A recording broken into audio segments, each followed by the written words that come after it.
ప్రసాద్ గారు, ఒక్క పోసాని మీద ఓబులవారిపల్లి పోలీస్ స్టేషన్లో కేసు నమోదైతే ఆ కేసు తర్వాత దానికి బెయిల్ వస్తుందనుకునే లోపు ఇంకో కేసు, దానికి వస్తుందనుకునే లోపు ఇంకో కేసు, 36 ఫిర్యాదులు నమోదయ్యాయి, 18 కేసులు నమోదయ్యాయి. ఇప్పటి వరకు 18 కేసులు పెట్టేశారు.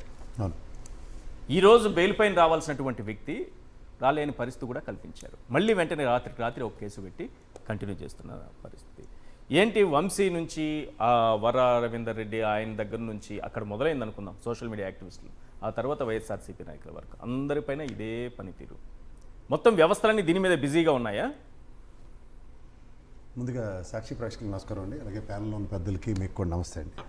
సార్, ఒకటి మనం మహానుభావుడు రాసిన రాజ్యాంగం ప్రకారం అయితే గౌరవ హైకోర్టులు ఎంత ఫుడ్ డౌన్ చేసి మాట్లాడుతున్నాయంటే ప్రాథమిక హక్కులకే భంగం కలిగేలాగా పోలీస్ వ్యవస్థని బుల్డోజ్ చేసి పనిచేస్తున్నారని మాట్లాడుతున్నారు. సో గౌరవ డీజీపీ గారిని కానీ ఇలాంటి వాళ్ళని కూడా we are not hesitate to call them. మీరు గమనించుకోండి, ఫిబ్రవరి 11th నుంచి ప్రస్థానం స్టార్ట్ అయింది. ఇదే వేదికగా మనం మాట్లాడాం. ఫిబ్రవరి 11th, మార్చి 11th, వాళ్ళు మార్చి 13th.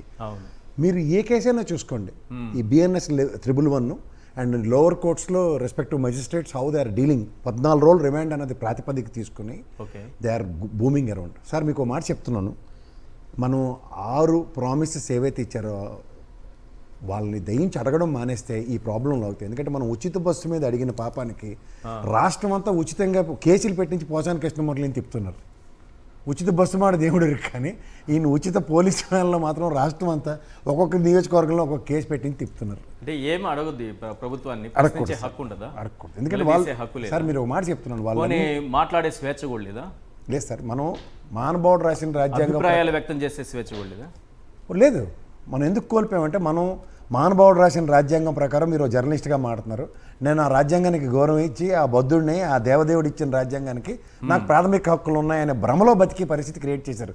Because they are establishing this red book రాజ్యాంగం. అందులో ఏంటంటే సార్, ఇప్పుడు ఉదాహరణకి పోసాని గారు ఏదో మాట్లాడారని కేసు పెట్టరు. పోసాని గారికి సబూ సందర్భం లేకుండా వాళ్ళు 2017 గవర్నమెంట్లో ఉన్నప్పుడు వచ్చిన నంది అవార్డుల మీదే మాట్లాడతారు. బట్ ఇదే భారత అత్యున్నత పురస్కారమైన భారతరత్న అవార్డుని బాలకృష్ణ గారు అంత అవహేళనగా మాట్లాడినా దానికి సంబంధం ఉండదు. ఇదే నిజంగా కాన్స్టిట్యూషన్ పరంగా అయితే ఈ 2 కేసులకి సమానమైన శిక్ష ఉంటుంది. ఎగ్జాంపుల్ చెప్తున్నా. బట్ ఇక్కడ మాత్రం ఇదే ఆపాదించి మాట్లాడుతున్నప్పుడు అయితే మాత్రం దీనికి ఈ విధంగా ఉంటుంది. తర్వాత గౌరవ న్యాయస్థానాలు ఏవైతే వీటిని ఇచ్చేసుకుంటారో, అరెస్ట్ వారెంట్తో రిమాండ్ ఇచ్చి దానికి బెయిల్ వచ్చింది దాని దగ్గర ఇమీడియట్గా పీటీ వారెంట్తో రాత్రి రెడీ అయిపోతున్నారు. This the new constitution, adopted constitution. ఇది మనం కాన్స్టిట్యూషన్ అమెండ్మెంట్స్ చూసాం, కానీ ఇట్లా అడాప్ట్ చేసుకున్న కాన్స్టిట్యూషన్ని according to their whims and fancies వెంజంటా పాలిటిక్స్ చేయడం this the first ever time. ఈ 78 సంవత్సరాల స్వాతంత్రంలో ఫస్ట్ టైం చూస్తున్నాం ఈ విధంగా. ఇది చాలా ఆశ్చర్యకరంగాను ఎంత బాధాకరంగా ఉందంటే, చిన్న చితక సోషల్ ముందుగానే అరెస్ట్ చేసి సార్ కోర్టులో ప్రొడ్యూస్ చేయకుండా ఒక 2-3 రోజులు టార్చర్ పెట్టి ఆ తర్వాత కోర్టుకు తీసుకెళ్తే ఈ లోపు వాళ్ళు కోర్టును ఆశ్రయిస్తే ఆ ఫ్యామిలీ, ఇంకే వాళ్ళకి సంబంధించిన వాళ్ళు మా దగ్గర లేరు అన్నట్టుగా ఒక్కొక్కసారి ఒక్కొక్క పోలీస్ స్టేషన్ నుంచి సమాధానం ఇస్తే కోర్టు అడిగింది అసలు సీసీటీవీ ఫుటేజ్ తీసుకురండి అంటే తీసుకురాకుండా కోతులు గురికేసే కాలిపోయిందని చెప్పి. సార్, ఒక మనిషి యొక్క నిస్సహాయ స్థితిని ఎదుటి మనిషి అర్థం చేసుకోవాలి సార్. ఓ పోలీస్ వ్యవస్థ నిస్సహాయ స్థితిని మనం అర్థం చేసుకోవాల్సిందే. The task they have been deployed. ఈ టాస్క్ డిప్లాయ్ చేసిన తర్వాత వాళ్ళు ఒక నిస్సహాయ స్థితిలో వాళ్ళు పనిచేస్తున్నారు. ఇక్కడ మీరు గౌరవ న్యాయస్థానం వాళ్ళని ఎంత చెప్పాలంటే 10 మెట్లు కిందకి దింపి మాట్లాడుతుంది, అయినా వాళ్ళ నిస్సహాయ స్థితి ఏం చెప్పగలుగుతారు చెప్పండి. ఆఖరికి వాళ్ళు ఇచ్చే ఎక్స్క్యూజెస్ కూడా చూడండి, కోతులు కొరికేసే సీసీ ఫుటేజ్ పోయింది, ఎవరో దాకా ఎందుకు సార్. ఇప్పుడు మన డాక్టర్ గారిని మన వివేకానంద రెడ్డి గారి కేసు విషయంలో డాక్టర్ గారికి ఆ బెయిల్లో ఆ బ్యారక్ దస్తగిరిగడ్ బ్యారక్కి దీనికి సంబంధం లేదని చెప్పి ఆ బ్యారక్కి ఇతను వెళ్ళలేదు అని చెప్పిన దగ్గర ఆ వీడియో ఫుటేజ్తో ఆ డాక్టర్కి బెయిల్ వచ్చింది. బట్ సబ్సిక్వెంట్ డెవలప్మెంట్స్లో మీరు గమనిస్తే ఆ video footage some stipulative time ఉంటుంది, ఇంకెవరికి సంబంధం లేదు అందరుగా దానికి రీవ్యాంప్ చేసి కొత్త కేసు కట్టి ఆ వీడియో ఫుటేజ్ వాళ్ళ కోర్టుకి సబ్మిట్ చేయని నిస్సహాయ స్థితిలో ఆ అబద్ధాలని జస్టిఫై చేస్తూ రిమాండ్ల దాకా తీసుకెళ్లే పరిస్థితిని డ్రైవ్ చేస్తున్నారు. This the basic concept. The modus of operandi ఏంటంటే, మనం ఏపరాలు మర్చిపోయి పరిస్థితులను గమనించే వాళ్ళం కానీ ఒకప్పుడు మరి ఏపరాలు మర్చిపోయి మాట్లాడుతున్నాం అని వాళ్ళు ఒకరు పెద్దవాళ్ళు. కానీ ఇక్కడ ఏంటి అవుతున్నాయంటే, ఏపరాల్ని మనం పరిగణలోకి తీసుకుని ప్రతి అంశాన్ని రాబోయే రోజుల్లో దీన్ని యాంటిసిపేట్ చేయడం చాలా ఇంపార్టెంట్. ఇవాళ బెయిల్ వచ్చిందని కాదు కదా. వంశీ గారి విషయం ఏంది, ఈ గాట్ బెయిల్. బట్ అతని మీద పెట్టిన కేసులు ఏంటి గమనించండి. అసలు సబూ సందర్భంలో కేసు. ఇప్పుడు ఉదాహరణకి పోసాని కృష్ణమూర్తి ఈ రెడ్ బుక్ రాజ్యాంగంలో జరుగుతుంది ఏంటంటే సార్, ఆల్టర్నేటివ్స్ని అడాప్ట్ చేస్తున్నారు. ఇప్పుడు మనం అందరూ ఏమనుకుంటున్నాం, ఈ కేసుకి సంబంధించిన దాంట్లో మనం బెయిల్ తెచ్చుకుంటే అమ్మయ్య అనుకున్న దగ్గర సందర్భం సముచితం లేని కేసుతో వాళ్ళు కౌంటర్ అటాక్ చేసుకుంటూ ముందుకు తీసుకెళ్తున్నారు. దీంట్లో కార్యకర్తలు అవ్వండి, చిన్న చితక సోషల్ మీడియా యాక్టివిస్ట్ అనుకోండి, ఎవరైనా సరే, మొన్న మీకు ఎందుకు ఆ పొన్నవాళ్ళు గారు ఎక్స్ప్రెస్ చేసిన ఒక డిఫికల్టీని చూసారా? అసలు ఏ కేసుని వెళ్ళమంటారు అన్నట్టుగా మాట్లాడుతున్నాడు అతను. ఇప్పుడు సే ఫర్ ఇన్స్టెంట్ మీరు నేను ఒక మర్డర్ కేసో లేదంటే ఒక సివిల్ కేసో ఏదో అనుకున్నప్పుడు ఒక అడ్వకేట్ ప్రిపేర్ అయ్యి ఈ సర్కమ్స్టాన్సెస్లో వరుస పెట్టి కేసులు పెడితే దేనికి వెళ్ళాలి? అసలు దేనికైనా వెళ్తాడు. ఇప్పుడు ఏమన్నా మనం ఇప్పుడు దశావతారాల్లో రావణాసుడికి 10 తలలు ఉన్నట్టు, లేదంటే విష్ణుమూర్తికి 10 అవతారాలు ఉన్నట్టు, అలా అన్ని అవతారాలు ఉన్నట్టు కూడా 10 దగ్గరికి వెళ్ళి బెయిల్ తేలాడు కదా. అండ్ ఇవన్నీ హైకోర్టులో కూడా ఇస్తున్న దగ్గర ఇప్పుడు అవుతు శ్రీధర్ రెడ్డి గారి కేసు ఉంది. అసలు ఈ కేసు కట్టే విధానం ఏంటని చెప్పి కోర్టే కొట్టేసింది ఆ case. But it they are taking their own course of time. ఇవాళ రిలీజ్ అవుతున్నాడు ఆయన. మీరు ఇది గమనించారా? దానికి కూడా చాలా అడ్డంకులు పెట్టారంటే రిలీజ్ కాకుండా 2 రోజులు అవుతుంది. ఇప్పుడు మీరు 100 మీటర్ రిలే రేస్ అనుకుని పరిగెట్టడానికి వెళ్తున్నారు సార్.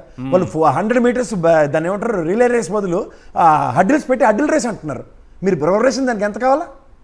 సో ఇట్లాంటి అనీవెన్ సర్కమ్స్టాన్సెస్ని డ్రైవ్ చేస్తూ దాంతో మన ఇవాళ న్యాయ వ్యవస్థకి, మన పరకును మాదించే న్యాయమూర్తులకి సమాధానం చెప్పలేని నిస్సహాయ స్థితిలో లోపలికి వెళ్ళిన తర్వాత ఎఫ్ఐఆర్కి దేనికి సంబంధం లేకుండా ఉంటున్నాయి.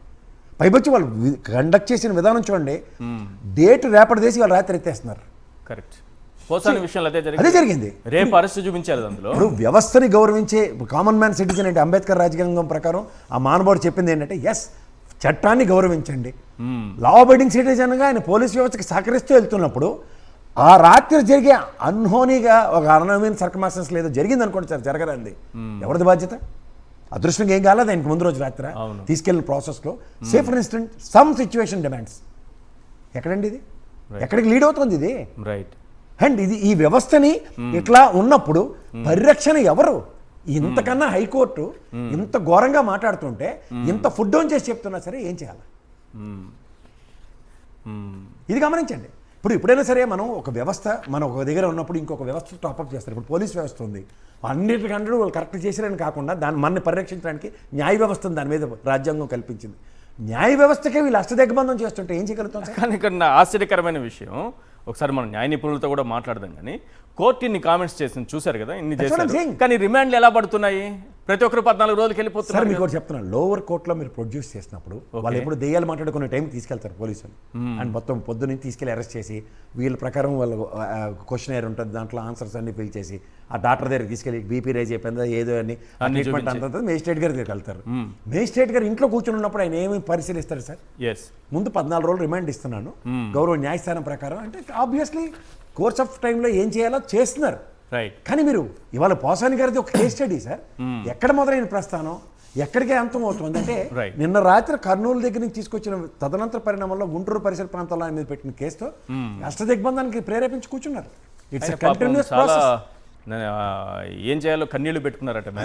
ఎన్ని కేసులు కూడా నాకు తెలియట్లేదు సార్, నేను ఏం చేశానన్నది కూడా నాకు అర్థం కావట్లేదు. ఎన్ని కేసులు పెడుతున్నారని కన్నీళ్లు. ఇప్పుడు నిజంగా ఒక సర్కమ్స్టాన్షియల్ సిచ్యువేషన్స్ డిమాండ్ చేసి నిజంగా ఆయన రాజ్యాంగబద్ధంగా నడుచుకున్నప్పుడు, కామన్ మ్యాన్ కోడ్ కండక్ట్కి ఎవరైనా అబ్స్టకల్స్ క్రియేట్ చేసినప్పుడు ఎవరైనా చట్టం పరిధిలోనే ఉంటాం. కానీ ఆ చట్ట పరిధిని అతిక్రమించే పరిస్థితి కానప్పుడు అట్రిబ్యూట్ చేసిన కేసు పెట్టమని ఎవరు కాదను.